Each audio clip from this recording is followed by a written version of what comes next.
So we're beginning the lecture.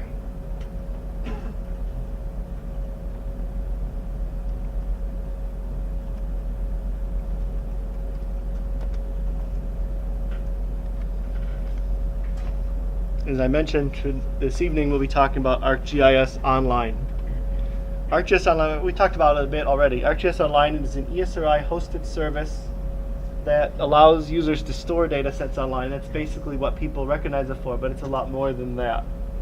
We'll talk about some of the ways you can actually upload your shapefiles, feature classes, as well as other data, Excel spreadsheets, photos, and so on, and have it hosted on ArcGIS Online.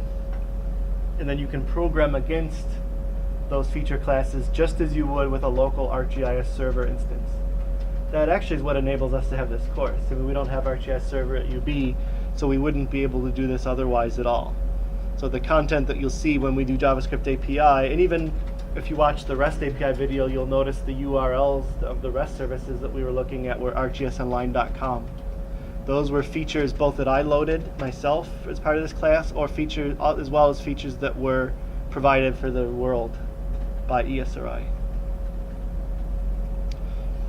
So it actually opens up a lot of opportunities for people that don't have a local ArcGIS server instance.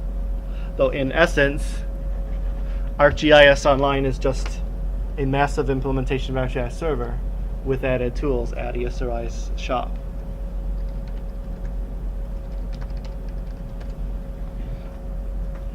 What helps us also is, well, firstly, ESRI has been very generous to higher education and education worldwide, and has given UB SUNY a organizational account. You can go in as an end user and do things, and you may have already done this, without signing in. I can click map, and you've seen this before, and I've even shown this a couple times. This is the mapping interface to ArcGIS Online. It's actually developed with the JavaScript API. It's developed with the same API that we're learning. And you may have gone in and changed base map.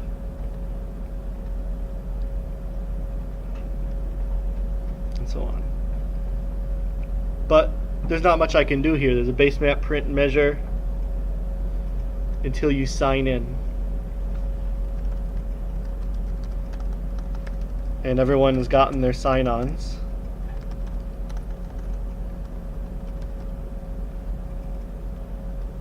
Careful, I sign into this one and not my company's. So this is UB's organizational account, and you'll notice a lot more functionality. Now with an organizational account, you can make maps and do a number of things. You see here a number of users on UB's ArcGIS Online account. Some of you are on there, others are from other classes. We can set up groups. I'm the only one that I split out a separate ArcGIS Online group into this GEO503 group. We can see our users there, and I uploaded content into this group. I should just uploaded it here. So my content shows features that have been loaded already, and one of the features that you see here is that June 11th is actually what I did when I recorded the YouTube session that night. By the way, I recorded it at Fort Hood, and if anyone hears bugle, they play trumpets every 30 minutes or so. So I don't know if it'll show up, but a couple times you'll hear a salute to the Army in the background. Don't be too alarmed by that. So what we have here, I uploaded this June 11th features, and if I click on it,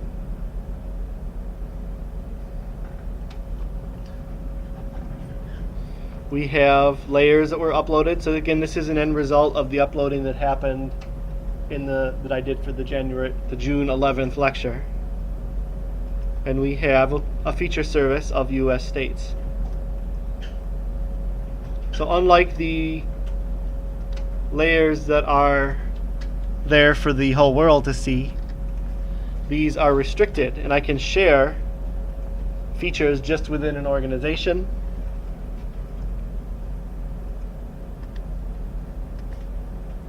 I can share it with the whole world. ASRI would love that, and often, where it's appropriate, it's great to take your handiwork and share it with the universe. I can share it with the whole UB organization, or I can share it just with this class. So here's another one I uploaded yesterday, yeah. And I actually created a web map called Niagara Map.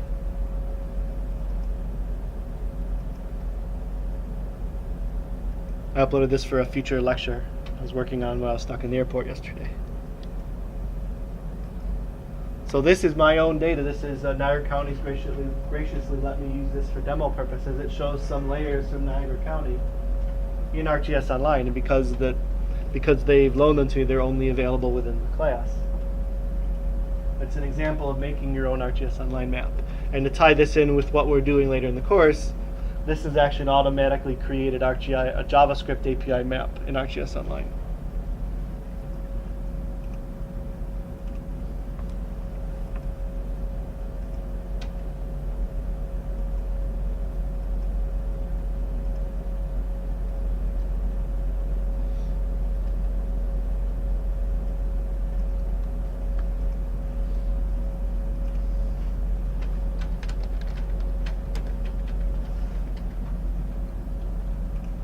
Using ArcGIS Online, who pays for this?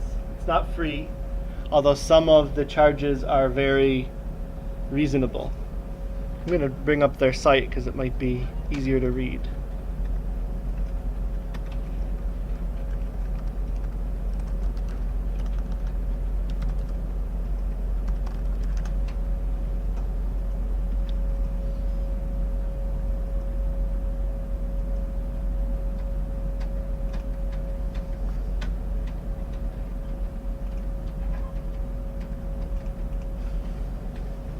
So service credits, instead of paying a license fee for ArcGIS Online, the user pays by activity.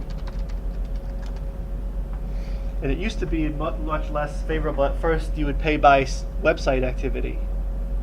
So someone didn't like your county, they wanted to make you pay, they could go on, hit refresh over and over, and you would pay for it. Right now, actually, in most situations, the only thing you really pay for is the storage of the data. You see here, we'll talk about tile versus feature storage a little bit later.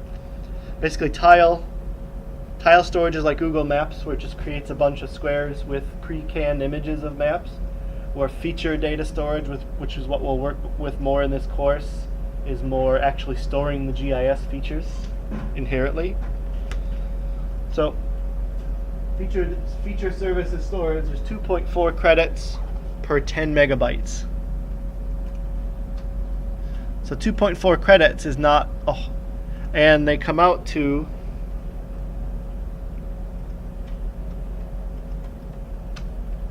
organizations also get a lot of free credits based on their licensing, but they roughly come out to 10 cents a credit. So to store a 10 megabyte file, which is, let's say at a 100 megabyte file, or how much are these?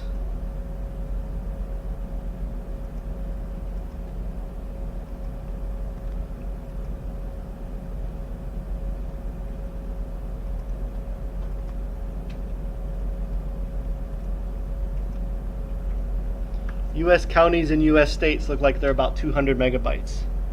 So to store those forever, you would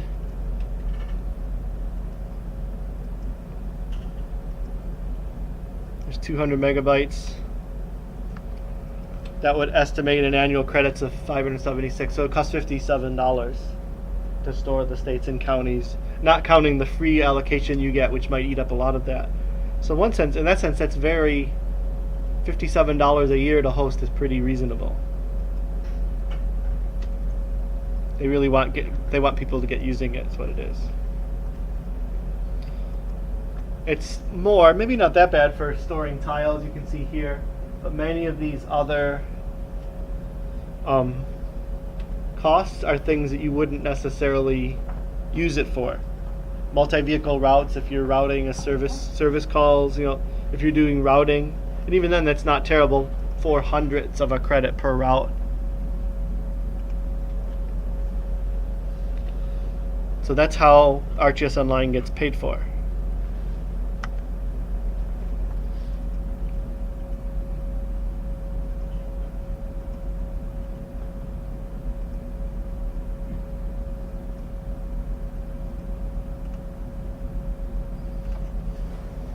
And here's if you need more credits or users. This is and this has come up. We have 35 free users at E&E, and I was afraid of this. The floodgates are starting to open, and we might reach our limit of 35, and I make the painful call to ask about buying more users. So once you start adding credits, it's not that cheap, because you can't just buy. You can't say I'll have 73 credits for $7. The minimum is $2,500 per year, and you're paying not just for the credits but for the logins, like you all have. So to sign in, I showed you this. Click on sign in. It's pretty simple. Put your username and password in. And I had pictured is the UBCAS ArcGIS Online account, and I've created a GEO503 summer group for that, and I showed you that already. If you want to create a new map, we'll click on Map on the top header. So let me get out of all this. And click Map.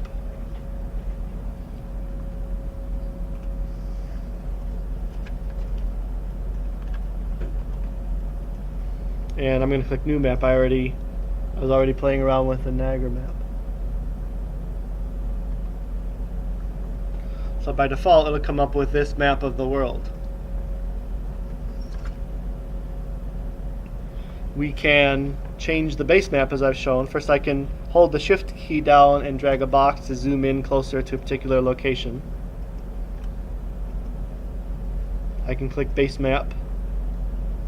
Imagery is a common one. Imagery with labels, streets. A favorite in my office is the National Geographic flavored map. It's a nice looking map. And sometimes this is good when you want a background map but you don't want it to overwhelm. Sometimes we'll use this light gray canvas where it has a background but it's muted in gray. Remember we talked about that in cartography, and it wouldn't necessarily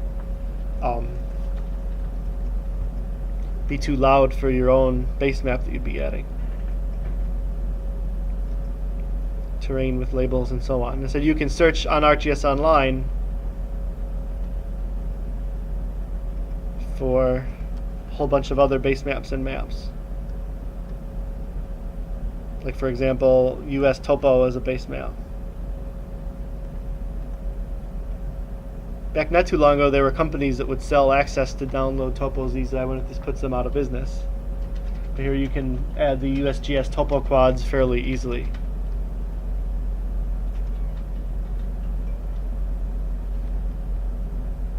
What's that?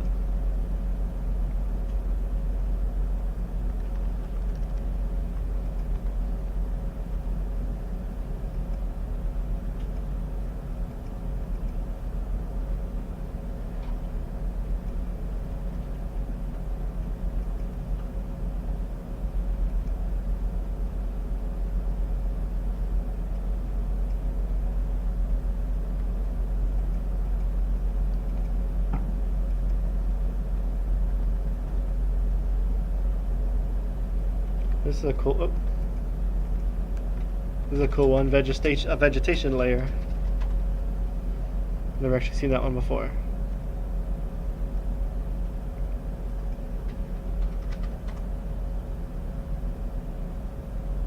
We're not really using it, so I'll remove it. So the base map button, and that's actually going to add. I showed two different possibilities.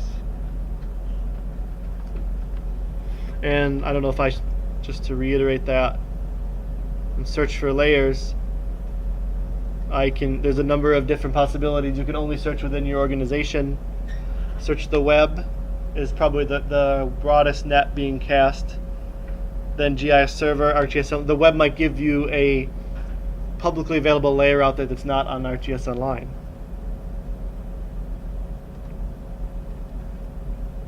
and search for Esri map layers.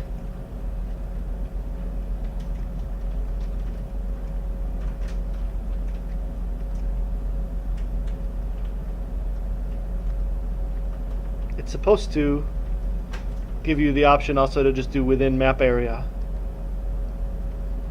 But for example, often you'll be going to My Organization. These are only layers that are on UB site that people have shared. Like I know that I think Yi did a presentation on ArcGIS Online, and there's his data from that, as well as some of the data that I've loaded for this class.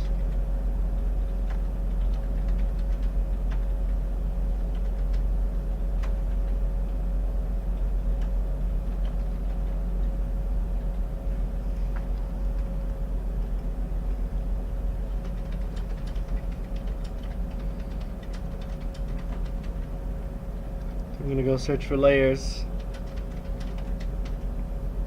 ESRI.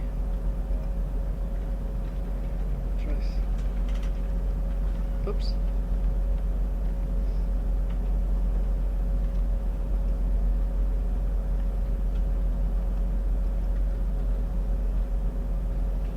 I didn't mean to do that. Well, we're resolving that.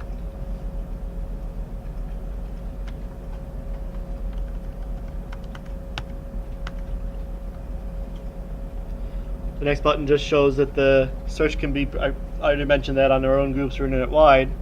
And here's an example I found of from the National Weather Service. And it's a feature service, meaning it comes with the actual attributes of the feature class too. This was a feature class of NOAA weather warnings in the United States. Indeed, when I was putting this together, there was a flood warning in central New York.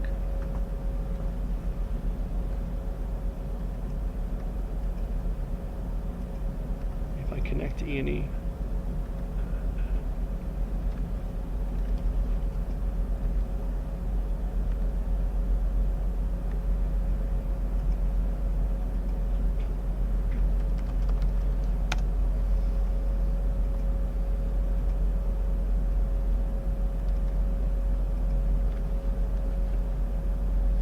Or, as I said, data can be searched within one's organization.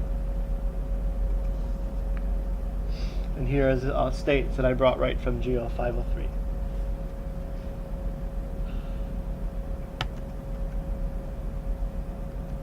You can also add content directly. I've mostly been doing search layers. You can do add layer from the web. I don't think I have a screenshot showing that, but if I know the REST endpoint beforehand, I can go to that. I'll try and do that when I get a chance.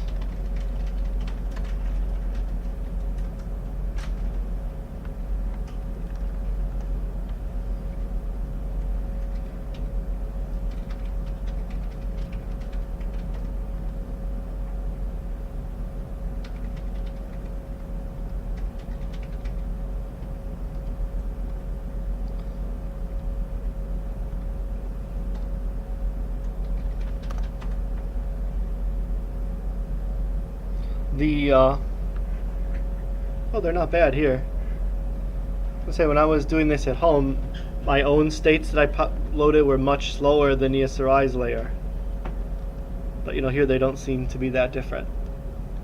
And you can see we were playing with editing.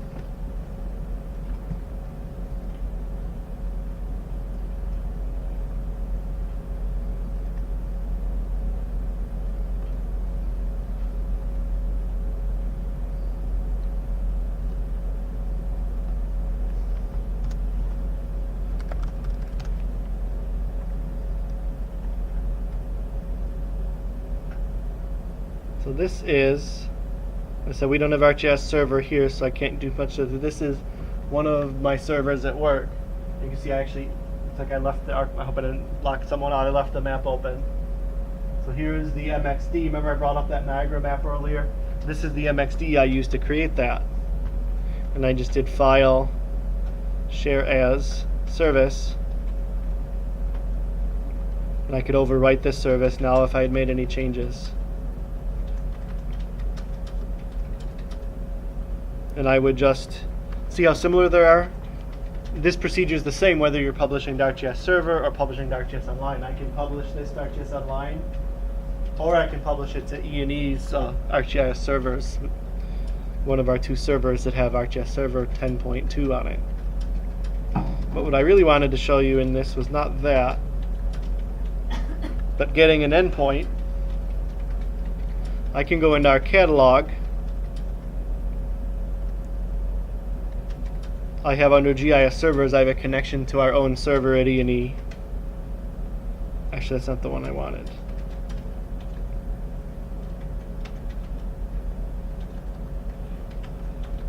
And so here's the ArcGIS server map service Niagara map that's running. If I right click this and choose service properties,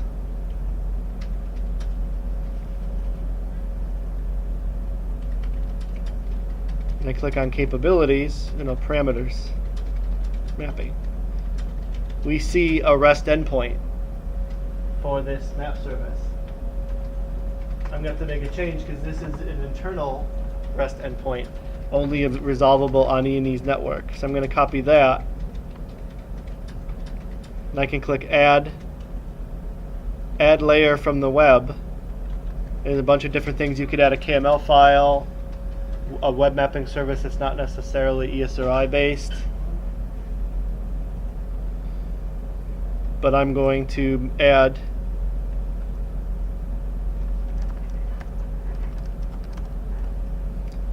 then I change this to the external address. We have gis.ene.com. I'm going to add that link. Now obviously I would only be able to do that if I knew beforehand what that endpoint was. In this case I do. And so it's an example of adding a layer from the web. We'll see if this will work.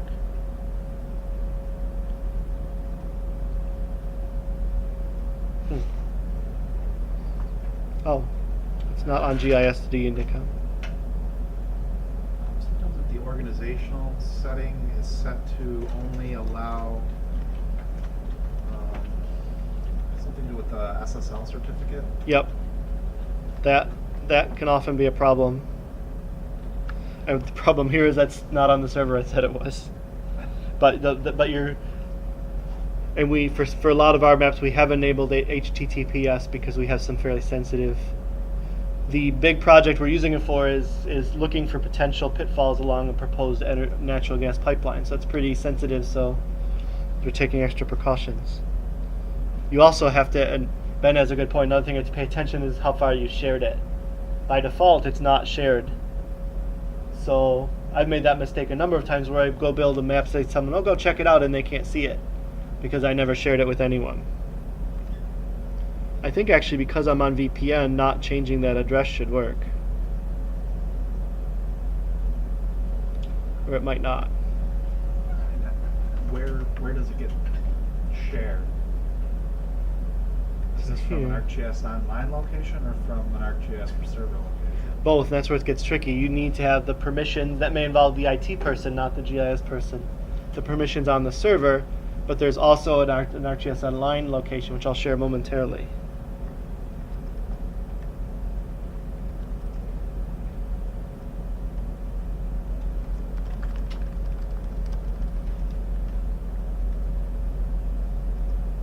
For some reason it doesn't want to do it. Do we have one on the other server?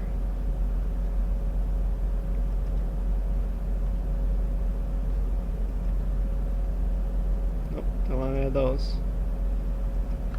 So just as an example, we have a website for, I'm going to screenshot, for keeping track of crime within Niagara County. This is behind, yeah, I'll get that to you.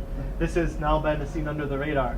These are the ArcGIS server services underneath it that are prompting that. And this might.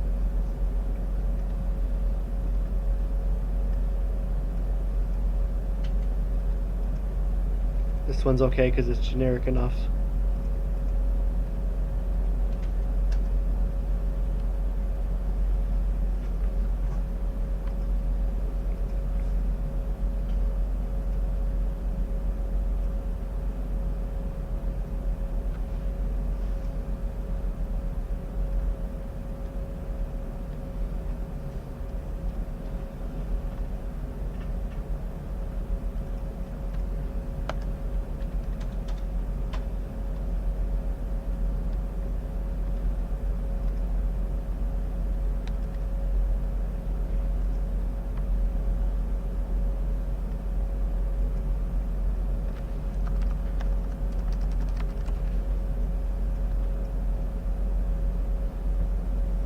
It is working. As notice, it asked me, this is a protected server, so there's a password required. You can create these, and it's getting, I think, out of the scope of what we need to talk about, but you can create these services one of two ways in ArcGIS Online, where the person has to enter the password every time, or you can embed the password, so I wouldn't have to enter that. So there's my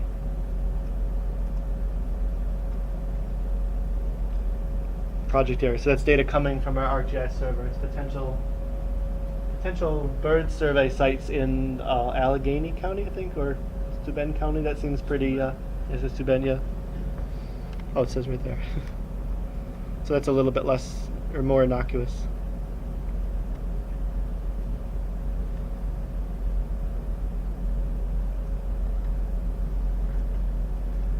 So a bunch of different examples on how you would add data to ArcGIS Online. I also have in the slideshow that you can add a layer directly from a file. It's a little bit harder than you might think, not terribly. You cannot just, you have to zip a shapefile to add this way. So zip a shapefile into a zip file, you can upload that. You can also upload a GPX file that you get out of a Garmin and other types of GPS units with up to 1,000 features in it only, or a CSV or a text file for a table. And especially if your data is complex, you might want to consider this. Remember, we're displaying information over the web and things are slower, and ArcGIS Online doesn't seem that speedy either, so anything you can do to help speed it up, such as generalized features, would be helpful. I'm going to